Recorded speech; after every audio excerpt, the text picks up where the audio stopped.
अम्मा, एक दर्द भरी बूढ़ी माँ की कहानी। इलाहाबाद के कुंभ मेले में हजारों की भीड़ में मुन्ना मुन्ना कहते एक विधवा वृद्ध औरत पागलों की तरह इधर उधर दौड़ जा रही थी। वहाँ उसकी कौन सुनने वाला था। सबको संगम में नहा के पुण्य कमाने की पड़ी थी। भीड़ और शोर में मानो उसकी आवाज़ कहीं गुम हो जा रही थी। उसने लोगों का हाथ पकड़ पकड़ कर पूछना शुरू कर दिया, लाल रंग की चेक की शर्ट में मेरे मुन्ना को कहीं देखा है? लेकिन लोग नाव में सिर हिलाकर आगे बढ़ जाते। किसी को संगम में स्नान करके पुण्य कमाने थे, तो किसी को अपने किए पापों का कर स्नान करके एक झटक में उतरना था। लेकिन उस माँ को यकीन था, हजारों की इस भीड़ में कोई उसकी ये आवाज़ सुने या ना सुने, पर उसका बेटा जरूर सुन लेगा। वो भी तो कहीं माँ माँ कहता घूम रहा होगा, शायद वो ही बेटे की आवाज़ सुन ले। अब तो सूरज भी डूबने को था। थक हार के वो बूढ़ी औरत एक किनारे बैठ गई। जैसे जैसे दिन का प्रकाश कम हो रहा था, उसकी हिम्मत भी टूटती जा रही थी। एक बार फिर उसने जमीन का सहारा लेकर उठने की कोशिश की। एक साधु ने उस वृद्ध को हाथ देकर उठाया। वो एक बार फिर से अपने पूरी शक्ति लगाकर मुन्ना मुन्ना पुकारने लगी। बचपन में तो मेरी आहट सुनते ही मेरा मुन्ना भागा चला आता था। आज इस भीड़ में कहाँ खो गया मेरा मुन्ना? मेरा मुन्ना ठीक तो होगा, कहीं कुछ हो तो नहीं गया? अनगिनत सवाल उस माँ को परेशान कर रहे थे। क्या हुआ अम्मा? एक आदमी ने परेशान सी नजर आ रही उस माँ से पूछा। मेरा मुन्ना मुझसे बिछड़ गया। उसकी उम्र कितनी है? 45 साल। तो आप घबराओ नहीं, वो मिल जाएगा। आप दाएं जाना, वहाँ पुलिस कैंप लगा होगा। उन्हें बता देना, वो आपके बेटे का नाम लाउड स्पीकर पर बुलवा देंगे। मेरा बेटा मुझे मिल जाएगा। ये बुदबुदाते हुए वो माँ पुलिस कैंप की ओर तेज से अपने कदम बढ़ाने लगी। मेले की भीड़भाड़ में मानो उसे दिशा का कोई भान ही नहीं रहा। किसी तरह लोगों से पूछ पूछ कर वो कैंप तक पहुंची। मेरा बेटा खो गया है, हाँफते हुए उसने कहा। उसका शरीर ऐसे कांप रहा था जैसे सूखे पत्ते को जरा से हवा हिला देती है। बैठो अम्मा, पहले थोड़ा पानी पी लो, एक पुलिस वाले ने कहा। उस बूढ़ी औरत ने पानी पिया, तेज सांस भरी और बोली, बेटा मोए बच्चों को ढूंढ दे, भीड़ में कहीं खो गयो है। अपने बेटे का नाम और उम्र बताओ। अम्मा, कितनी देर पहले खोया? बेटा उसका नाम मुकुल रहा, पर घर में सब उसे मुन्ना बुलाते हैं। 50 साल का है मेरा बचवा। कितनी देर पहले गुम हो गया ये तो नहीं बता सकत। करीब 3 घंटे हो गए हो रहे। मोए खड़ा करके कछु सामान लेने गए रहो, पर लौट के वापस नहीं आओ। मोए बेटे से मुझे मिलाई दे बचवा। जो पुलिस वाला सारे जानकारी लिख रहा था और जो उसके पास खड़ा था, दोनों ने एक दूसरे को आंखों ही आंखों में कुछ कहा, जैसे वो बुढ़िया नहीं समझ पाई। अम्मा, कौन सी गांव से हो? ललितपुर के पास भमरोला गांव। हाँ अम्मा, आप बैठ जाओ, हम भोपू पर बोल देते हैं, तुम्हारा बचवा आ जाएगा। लाउड स्पीकर से अनाउंस किया गया। भमरोला गांव की मुकुल की माँ उसका कैंप नंबर 5 में इंतजार कर रही है। जहाँ भी हो जल्दी आए। कई बार ऐसी घोषणा की गई। वो वृद्ध औरत कैंप में बैठकर इंतजार करने लगी। 1-1.5 घंटा और बीत गया, लेकिन उसका बेटा नहीं आया। दोनों पुलिस वाले कैंप के बाहर खड़े थे। वो चिंतित बुढ़िया उनसे कुछ पूछने के लिए गई। वो आपस में बात कर रहे थे। उन्हें आभास नहीं हुआ कि वो बुढ़िया उनके पीछे खड़ी है। उनकी बातें सुनकर उसका दिल बैठ गया और बिना कुछ पूछे वो कैंप में आकर बैठ गई। नहीं, मेरा लल्ला ऐसा नहीं कर सकता। जो बचपन में हमेशा मेरी उंगली पकड़ रहा था, कहीं मेले के भीड़ में वो खो न जाए। वो मुझे इस भीड़ में अकेला छोड़कर नहीं जा सकता। जहाँ उसका दिल उसे ऐसे दिलासा दे रहा था, वहीं उसका दिमाग कुछ और कह रहा था। मुझे क्यों नहीं समझ में आया, जो बेटा पिछले 6 महीने से मेरा एक चश्मा नहीं बनवा पा रहा है, वो अचानक कुंभ के मेले में क्यों ले आया। मेरे जाते समय मेरी बहू खुश क्यों थी। उसे तो देर सवेरे कभी भूख लग जाए तो खाना मांगने में भी डर लगता था। जिस रसोई की कभी मैं मालकिन थी, अब उस रसोई में से खाना पूछ कर खाना पड़ता है। मुझे क्यों समझ नहीं आई कि अचानक बेटे बहू को मेरा ख्याल कैसे आ गया। उसके घर छोड़ते जाते समय बहू और बेटे का हंसता हुआ चेहरा उसे याद आ गया। उसकी आंखें झलक पड़ी। शाम के 7 बज गए थे। दिल फिर भी मानने को तैयार नहीं था कि उसका बेटा उसे ऐसे छोड़ सकता है। जैसे जैसे समय बीत रहा था, दिल पर दिमाग हावी होता जा रहा था। मुन्ना के बापू के जाने के बाद उसने घर बेटे के नाम पर कर दिया था, तो क्या गलत किया था। उसी का तो घर है, लेकिन उसकी माँ उसके लिए पराई कब हो गई। किसी दूसरे घर की बेटी को क्या दोष दूं, जब अपना लड़का ही माँ को बोझ समझ ले। किस्मत से हारी थकी बेहाल उस बूढ़ी औरत को समझ ही नहीं आ रहा था कि अब करे तो क्या करे। पुलिस वालों ने अपने लिए चाय मंगाई और एक चाय उसे भी दी। तभी एक नवयुवक आया। पुलिस वाले उसे राधे नाम से बुला रहे थे। उसकी नज़र उस वृद्धा पर नहीं पड़ी थी। आज भी कोई बेटा अपने माँ या बाप को छोड़ कर गया है। क्या परिहास जी। पुलिस वाले ने उस वृद्धा की ओर इशारा कर दिया। अम्मा परेशान ना हो आप, मेरा नाम राधे है। मैं अक्षय नाम से बुजुर्ग लोग के लिए घर चला रहा हूँ। आप वहाँ चल सकते हैं। धन्यवाद बेटा, लेकिन जब मेरे बेटे ने ही मुझे पराया कर दिया, तो अब तुम पर मैं बोझ नहीं बनना चाहती। बूढ़ों को बोझ समझने वाले ये क्यों नहीं सोचते कि वो कोई अमर बेल खाकर नहीं आए। वो भी तो कभी बूढ़े होंगे। अम्मा, आप मुझ पर बोझ नहीं हो। सरकार की तरफ से भी मुझे मदद मिलती है घर को चलाने में। आप मेरे साथ चलो। बहुत सी हम उम्र मिलेंगे आपको वहाँ। नहीं बेटा, बूढ़ी जरूर हुई पर मजबूर नहीं। अम्मा, तो तुम जाओगी कहाँ। जहाँ मुझे मेरे राम ले जाएंगे। पुलिस वालों ने कहा, अम्मा ऐसे तो हम तुम्हें नहीं जाने देंगे। घर का या किसी रिश्तेदार का पता दो तो तुम्हें वहाँ छुड़वा देंगे, नहीं तो फिर आपको राधे के साथ ही जाना पड़ेगा। जब बेटे ने ही अपने माँ को इस हालत में अकेले छोड़ दिया, तो किन रिश्तेदारों का नाम बताऊं इन्हें। बूढ़ी औरत ने मन में सोचा। बेटा, मेरा एक बहन है, उसका पता जैसे ही याद आएगा तुम्हें बता दूंगी। उस बूढ़ी औरत ने झूठ बोल दिया। अगर सच बोलती तो उसे राधे के साथ जाना पड़ता, और स्वाभिमानी बुढ़िया को ये मंजूर नहीं था कि किसी की दया पर जिए। उसकी साड़ी में कुल 600 रुपये बंधे थे, 500 का एक पूरा नोट और बाकी की छुट्टे। उसने 50 रुपये निकाल कर राधे को दिए और कहा, बेटा मेरे खाने के लिए कुछ ले आओ, शायद खाकर थोड़ा दिमाग चले और मैं अपने बहन के घर का पता याद कर पाऊँ। राधे चला गया और कुछ देर बाद पूरी सब्जी ले आया। बूढ़ी ने खाने के बाद कहा कि उसे शौच के लिए जाना है। राधे पुलिस वालों को बोलकर उन्हें एक मोबाइल टॉयलेट के पास ले गया। लाइन लगी थी वहाँ। बेटा, मैं यहाँ बैठ जाती हूँ, तू कब तक खड़ा रहेगा। मैं आ जाऊँगी, तू जा। नहीं अम्मा, तुम इस भीड़ भाड़ में खो जाओगी, मैं उधर बैठ जाता हूँ, तुम फरीक होकर वहाँ आ जाना। ठीक है बेटा। राधे कुछ दूरी पर जाकर बैठ गया। लाइन काफ़ी लंबी थी। वो अपने मोबाइल से किसी से बात करने लगा।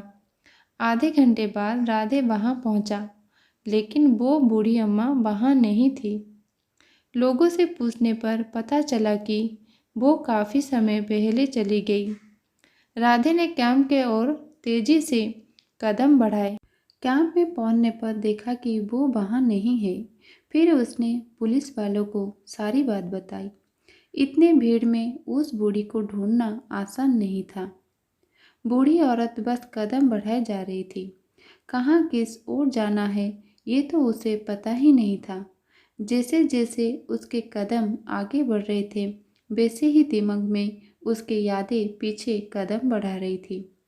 उसे आज भी मुन्ना की वो छवि याद थी जब पहली बार उसे उसने अपने हाथों में लेकर निहारा था। उसके गुलाबी छोटे छोटे से पंजे और कैसे उस नन्ही सी जान ने अपनी मुट्ठी में माँ की एक अंगुली कस कर पकड़ ली थी। ऐसे जैसे अब ये साथ वो कभी नहीं छोड़ेगा। जब उसके मुंह से पहली बार माँ सब सुनकर वो निहाल हो गई थी। कैसे उसने उसे चलना सिखाया, फिर दौड़ना और पढ़ना। बूढ़ी औरत की आंखों से अश्रुओं की धारा बह रही थी। जो यादें उसे कभी सुख सुख का अनुभव कराती थी आज वही उसे पीड़ा दे रही थी। मेरा मुन्ना आज इतना बड़ा हो गया कि अब उसे माँ की जरूरत ही नहीं रही। अपने अतीत और वर्तमान में उलझी हुई वो भीड़ भाड़ से काफ़ी दूर निकल आई थी। अब पैर भी साथ नहीं दे रहे थे। सड़क के किनारे एक बड़ा सा पत्थर था। वो उस पर जाकर बैठ गई।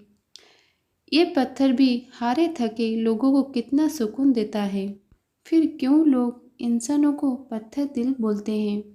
करीब 10 मिनट सुस्ता के वो फिर अनजाने मंजिल की ओर कदम बढ़ाने लगी। रात के करीब 8 बज रहे थे। उसे कहीं दूर से मंदिर की घंटियों की आवाज़ आ रही थी। अपने आप ही उसके कदम उस ओर बढ़ चली। अब मेरे प्रभु ही मेरा नया पार लगाएंगे। इस दृढ़ निश्चय ने उसे एक नई ऊर्जा से भर दिया। घंटियों के शोर उसके हर कदम के साथ तेज होता जा रहा था। मंदिर में शिव जी की आरती हो रही थी।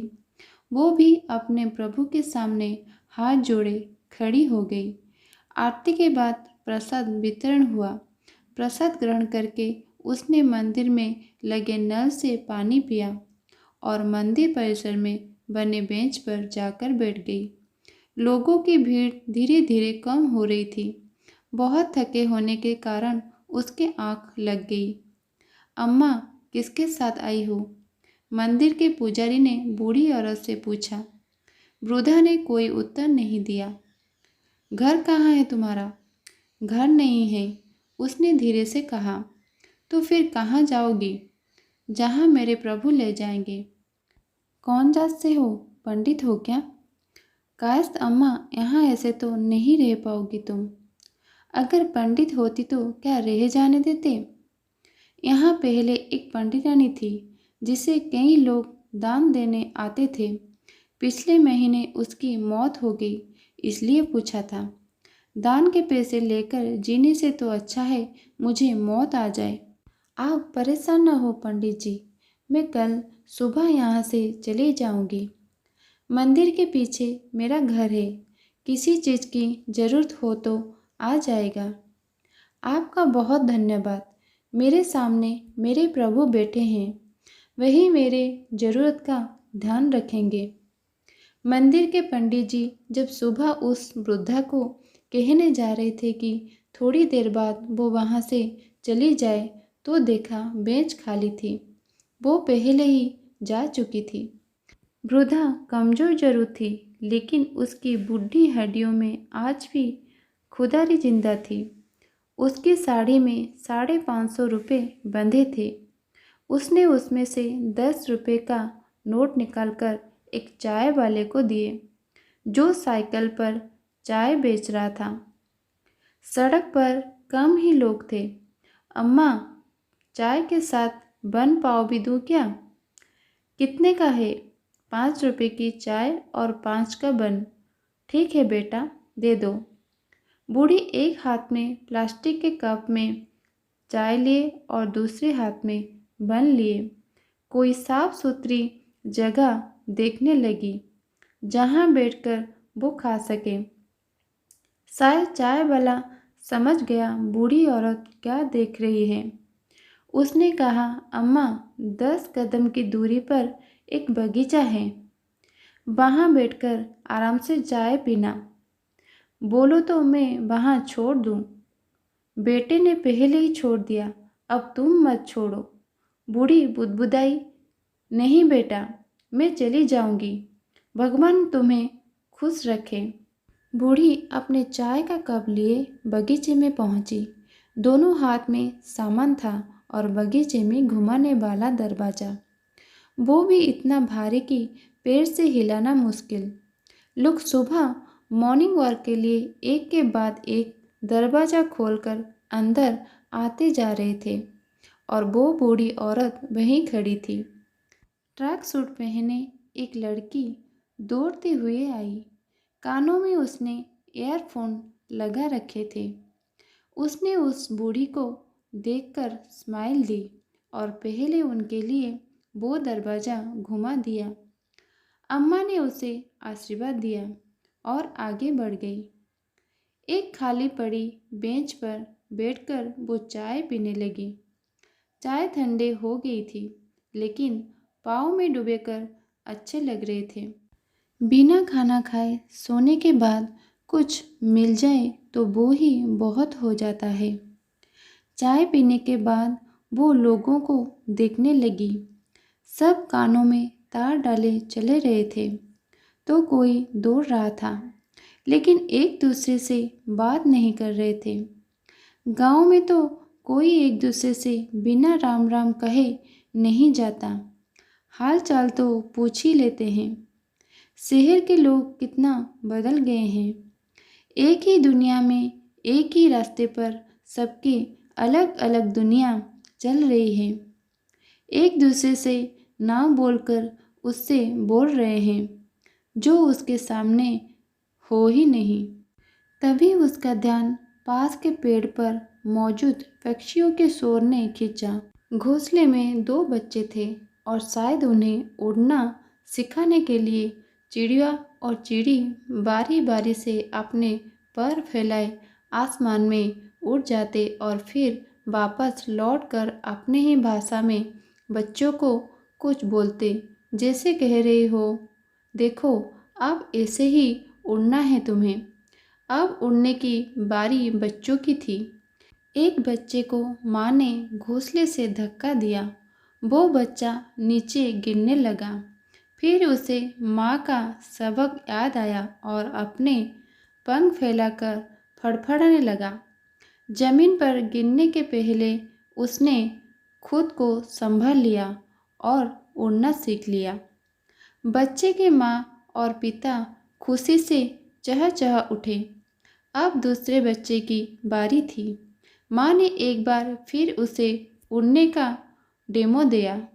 अब तो उसका नन्हा भाई भी उसे सिखाने और उसका डर निकालने की कोशिश कर रहा था। अपने भाई का हौसला बढ़ाने के लिए वो एक बार फिर उड़ने को तैयार हो गया। दोनों भाइयों ने साथ में घोंसले से छलांग लगाई, पर छोटा भाई कुछ ही सेकंड में जमीन पर गिर गया। माता पिता उस नन्ही सी जान को एक बार फिर उत्साहित करने के लिए घोंसला छोड़कर उसके पास बैठ गए। भाई ने भी कोशिश की, लेकिन कुछ देर बाद वो हवा में अपने पंख फैलाकर उड़ गया। नया नया उड़ना जो सीखा था। माँ बाप अभी भी अपने कमज़ोर बच्चे के पास बैठे थे और उसे जीवन से लड़ने की ट्रेनिंग दे रहे थे। बहुत कोशिश के बाद उसने छोटी सी उड़ान भरी और फिर नीचे आ गया। लेकिन इस छोटी सी उड़ान ने उसे इस बात का एहसास करा दिया कि वो उड़ सकता है। उसने फिर कोशिश की, तब तक करता रहा जब तक उड़ना नहीं सीख लिया। चिड़िया और चिड़ी अपने घोंसले में जाकर बैठ गए और बच्चों को उड़ता देखे आनंदित हो गए। बच्चों ने फिर घोंसले में आने का प्रयास किया तो उन्होंने मना कर दिया। अब तुम्हें हमने काबिल बना दिया है, अब अपनी देखभाल खुद करो। बूढ़ी सोचने लगी, हम भी तो ऐसे ही अपने बच्चों को अपने सारे हुनर सिखाते हैं, लेकिन इन पक्षियों से एक बात हमें भी सीखनी चाहिए कि बच्चों को काबिल बनाना हमारा फर्ज है, लेकिन बच्चों को ना खुद पर आश्रित रहने दें और ना बच्चों पर आश्रित रहें। काश ये सीख मैंने पहले सीख ली होती। धीरे धीरे पार्क में मॉर्निंग वॉक करने वाले लोग की भीड़ कम होने लगी। अम्मा सोच रही थी कि अब वो कहाँ जाए। कोई मंजिल होती तो दूसरों की तरह वो भी उस ओर चली देती। कुछ सोचकर वो उठी, सूर्य देवता को नमस्कार किया, आँख बंद कर अपने प्रभु को याद किया और अपने मंजिल किस्मत पर छोड़कर बस कदम बढ़ाने लगी। कहानी को आगे सुनने के लिए नीचे डिस्क्रिप्शन बॉक्स में लिंक है, उसे क्लिक करें। धन्यवाद।